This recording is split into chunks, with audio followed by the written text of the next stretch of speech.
What's up, everyone? This is LeetCode 268, missing number. So we're given an array nums containing n distinct numbers in the range 0 to n, that's inclusive, and we have to return the only number in the range that's missing.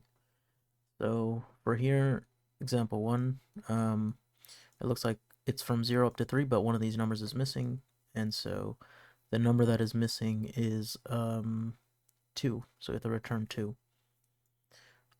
So one way to think about this problem, there's a few ways to solve it. Of course, we have to find a solution that uses O of 1 space complexity and O of n runtime complexity. So one way to think about this problem is using the XOR operation, right? Exclusive OR operation. Now, we've done a problem before called single number, and if you remember that problem or if you haven't seen it, I recommend you do. But we went over the exclusive OR operation to solve that problem, and we can use that here. Now, exclusive OR, right? What that will do is something like this. Okay.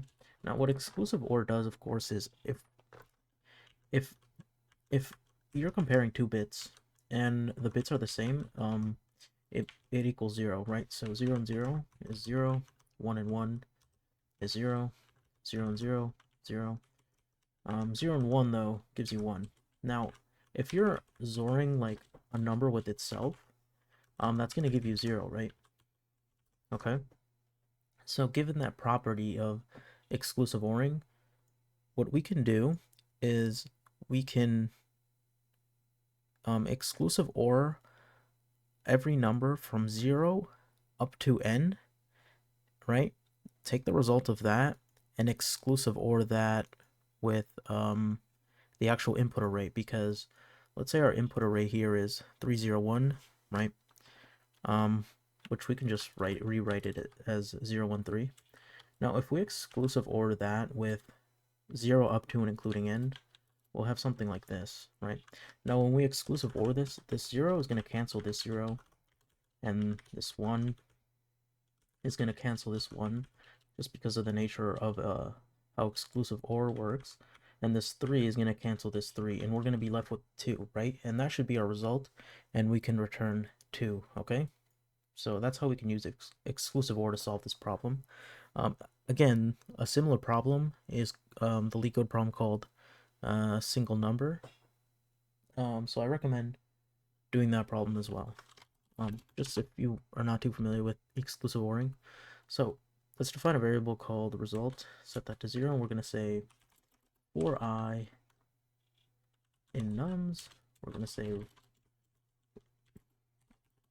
we're going to exclusive OR the result with I, right? So here we're sending result to 0. Of course, 0, if we exclusive OR a number with 0, it's just going to give us that number. So it doesn't matter that we set this to 0. So we're going to exclusive OR result with 3, 0, and then 1, okay? And we're going to be left with some result, okay? Now let's do it for, let's exclusive OR, not the input array, because we just did that, but from 0 up to and including n, okay? So we're going to say for I in range the length of nums plus 1. We have to do plus 1 because we don't want to exclusive OR from 0 up. We want to include 3, right? That's why we do plus 1. So we cover all the this entire range, okay? Because we want to do 0, 1, 2, and 3 when we exclusive OR this. We're going to say res is equal to res, exclusive OR that with I, and then we can return the result.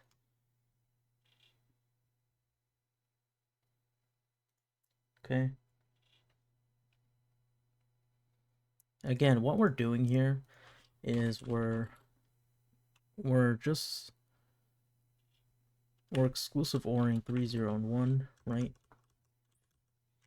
Right? And we're gonna get some bit, right? Whatever that bit is. And then here, when we have whatever the result here from exclusive ORing all these together, we're gonna take that result and exclusive OR the result basically with 0, 1, 2, and 3, right? And so, again, because of the nature of exclusive OR, this 0 is going to cancel this 0, this 3 is going to cancel this 3, this 1 is going to cancel this 1, and the binary representation that we're going to have left is going to be 2, right? Which is going to be stored in this result variable, so we can return 2. Okay, so that's how we can use bit manipulation to solve this problem. More specifically, the exclusive OR operation. Now, we can also solve this problem by summing the numbers, right? So the way we can solve the numbers by summing is we'll do the same thing we did, right? From 0 up to and including n. So let's say we're using example 1. From 0 up to and including n, which is 3. So we're going to say 0, 1, 2, 3. So we're going to sum these numbers up, right? And we're going to subtract the input array, which is going to be what? 0, 1, 3, okay? Now, obviously, if we're summing these numbers up and subtracting, right, we're basically undoing, or these are going to cancel each other out, right? These numbers. And so we're going to be left with, what do you know? 2 again, right? So you can use bit manipulation, or you can do the sum, whichever one's easier for you. I mean, they both work. So we're going to say for I in range, the length of nums plus 1, plus 1.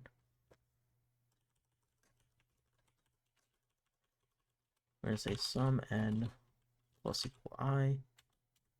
Then we're going to return sum n minus the sum of nums.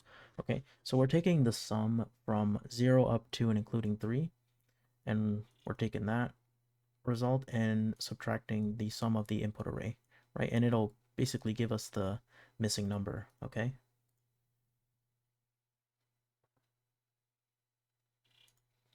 So yeah, there's two ways to solve this problem. There's probably other ways too, but these are the two most common ways to solve this problem. So yeah, I hope to help. And again, if you're confused about the bit manipulation, I would recommend doing the problem called single number, which uses a similar approach regarding exclusive OR. So yeah, I hope this helped, and I'll see you in the next one.